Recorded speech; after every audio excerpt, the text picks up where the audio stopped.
kasih Pak telah memberikan waktu untuk saya untuk melakukan wawancara dengan Bapak tentang pengambilan keputusan berbasis nilai-nilai kebajikan sebagai pemimpin.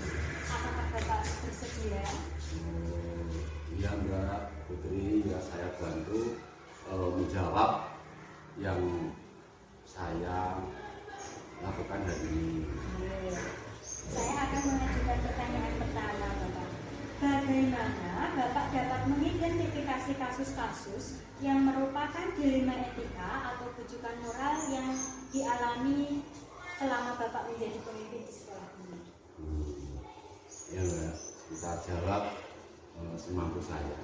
Kasus yang merupakan dilema etika, jika kebenaran bertentangan dengan kebenaran, namun jika kasus itu termasuk bujukan moral, kebenaran bertentangan dengan kesalahan, atau di mana kasus ini bertentangan dengan hati nurani manusia. Selama ini bagaimana Bapak menjalankan pengambilan keputusan di sekolah ini, terutama untuk kasus-kasus di mana ada dua kepentingan yang sama-sama benar atau sama-sama mengandung nilai kebajikan? Cara saya mengambil keputusan adalah dengan mengidentifikasi masalah, saya cocokkan dengan peraturan-peraturan yang ada. Setelah itu sebagai kepala sekolah, saya selalu berkolaborasi dengan guru untuk mengadakan musyawarah bersama agar tidak jadi kesalahpahaman. Lalu langkah-langkah atau prosedur seperti apa yang Bapak lakukan selama ini untuk mengatasi masalah tersebut? Langkah-langkah untuk mengatasi masalah tersebut, yang pertama kita mengidentifikasi masalah terlebih dahulu, kemudian mengenali nilai-nilai yang saling bertentangan, langsung mencantumkan siapa yang terlibat dalam situasi ini, maka setelah itu mengumpulkan fakta-fakta, kemudian membuat solusi dan merefleksinya. Hal-hal apa saja yang selama ini Bapak anggap efektif dalam pengambilan keputusan pada kasus-kasus dilema etika? Untuk masalah ini kita mengadakan musyawarah bersama dan berpatokan pada aturan-aturan yang berlaku. Hal-hal apa saja yang selama ini merupakan tantangan dalam pengambilan keputusan pada kasus-kasus dilema etika? Yang menjadi tantangan apa saja? Tantangan karena bertentangan dengan peraturan-peraturan dan nilai-nilai yang ada. Apakah Bapak memiliki sebuah tata kala atau jadwal tertentu dalam sebuah penyelesaian kasus dilema etika? Apakah Bapak langsung menyelesaikannya di tempat atau memiliki sebuah jadwal untuk menyelesaikannya? Kira-kira bentuk atau prosedur seperti apa yang sudah Bapak jalankan? Saya lebih memilih momen yang tepat untuk menyelesaikan masalah ini, atau diselesaikan di tempat atau masalah ini. Tetapi jika masalah ini penting, saya selesaikan saat itu juga. Adakah seseorang atau faktor-faktor apa yang selama ini mempermudah atau membantu Bapak dalam pengambilan keputusan dalam kasus-kasus dilema etika? Cara untuk mengambil keputusan adalah dengan merefleksikan dan melakukan musyawarah untuk mengatasi masalah atau mengatasi permasalahannya. Dari semua hal yang telah disampaikan oleh Bapak tadi, kira-kira pembelajaran apa yang dapat Bapak petik dari pengalaman Bapak tadi ketika mengambil keputusan dilema etika? Semua permasalahan dapat diatasi dengan baik jika sesuai dengan peraturan-peraturan dan kita mementingkan, atau jika sesuai dengan peraturan-peraturan dan kita mementingkan kepentingan bersama di atas kepentingan pribadi. Itu yang bisa kami lakukan untuk menjawab pertanyaan Ibu pada hari ini. Oke, terima kasih Bapak sudah meluangkan waktu untuk kegiatan wawancara di siang hari ini. Pada hari ini, Alhamdulillah sehat, Bu. terima kasih Bu telah meluangkan waktu untuk kegiatan wawancara di pagi hari ini. Apakah Ibu bersedia untuk melakukan wawancara di pagi hari ini dengan tema pengambilan keputusan berbasis nilai-nilai kebajikan sebagai pemimpin? Iya, Bu, saya bersedia. Oke, alhamdulillah. Saya akan mengajukan beberapa pertanyaan untuk mengetahui keputusan berbasis nilai-nilai kebajikan sebagai seorang pemimpin yang sudah Ibu lakukan. Pertanyaan yang pertama, selama ini bagaimana Ibu dapat mengidentifikasi kasus-kasus yang merupakan dilema etika atau bujukan moral? Pengalaman saya mengidentifikasi kasus-kasus yang merupakan dilema etika atau bujukan moral, yaitu pada saat PPDB TK Tunas Harapan Bangsa. Ada salah satu orang tua siswa yang mendaftarkan anaknya, namun tidak menceritakan keadaan anaknya. Ketika masuk sekolah, baru kami dari pihak sekolah melihat ada sesuatu yang lain dari anak tersebut, dan ternyata siswa tersebut memiliki kelainan atau lambat dalam bicara. Namun, dalam komunikasi, anak tersebut mengerti dan memahami apa yang orang lain ucapkan. Akhirnya, kami berdiskusi dengan guru-guru dan membahas hal ini. Akhirnya, saya sebagai kepala sekolah bertemu dengan ibunya. Setelah bertemu, saya menanyakan keadaan anak tersebut, dan ibunya menceritakan bahwa anaknya memang terlambat dalam berbicara yang disebabkan dari kecil anak tersebut mengalami step. Wali murid ini ingin sekali anaknya dapat bermain dan belajar seperti anak-anak yang lain.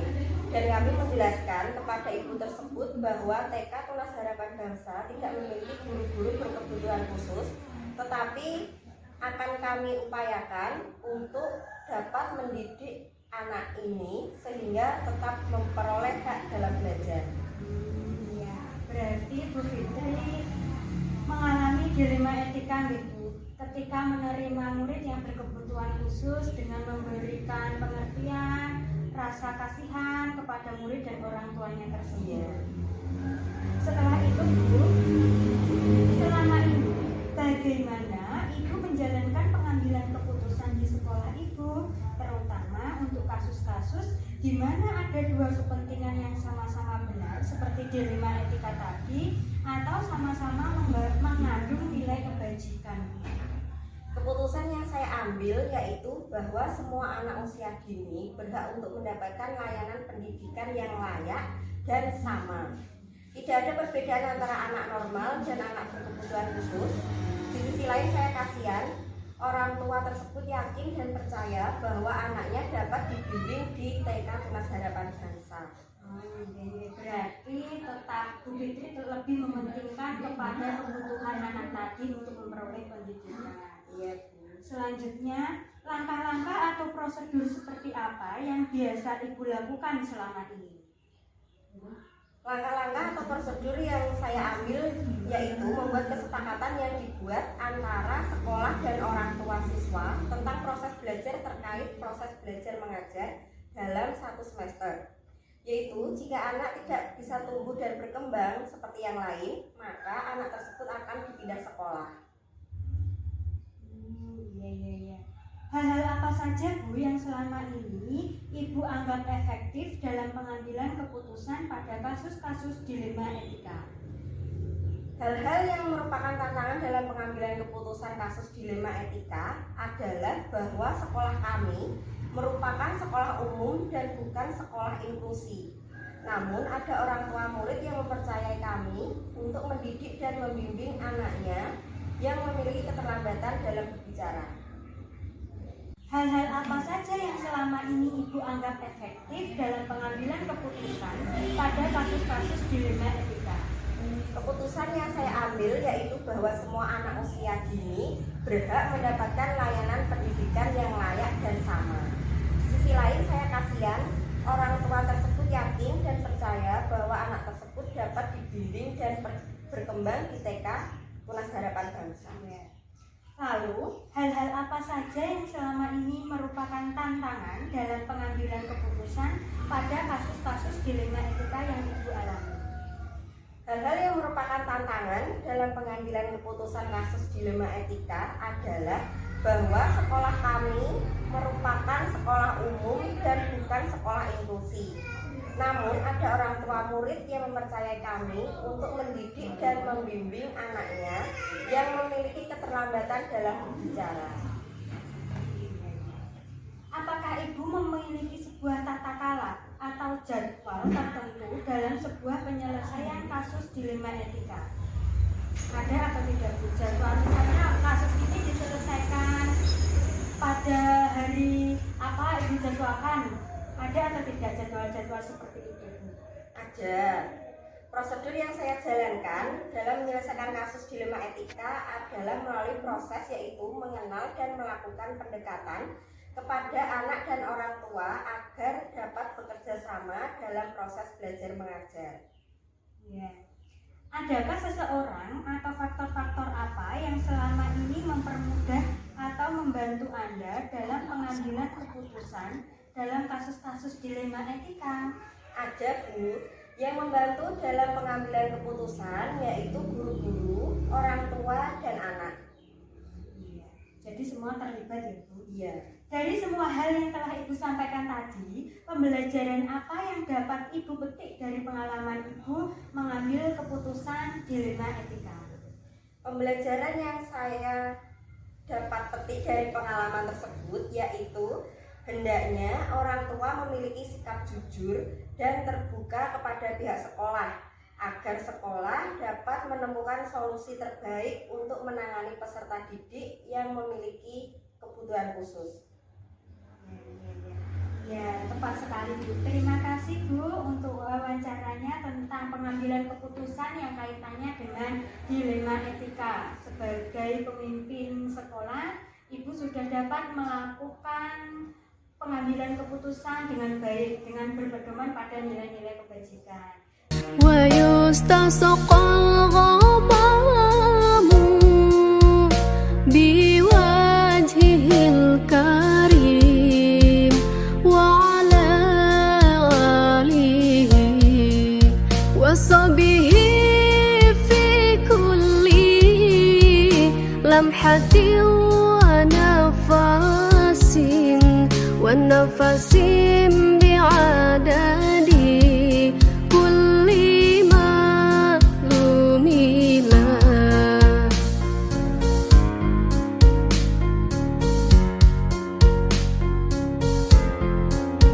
اللهم صل صلاة كاملة وسلم سلاما تاما على سيدنا محمد الذي تنحل به العقد وتنفرج به الكرب وتقضى به الهوائج وتنال به الرغائب وحسن الخواتيم ويستسقى الغمام بوجهه الكريم وعلى آله وصحبه في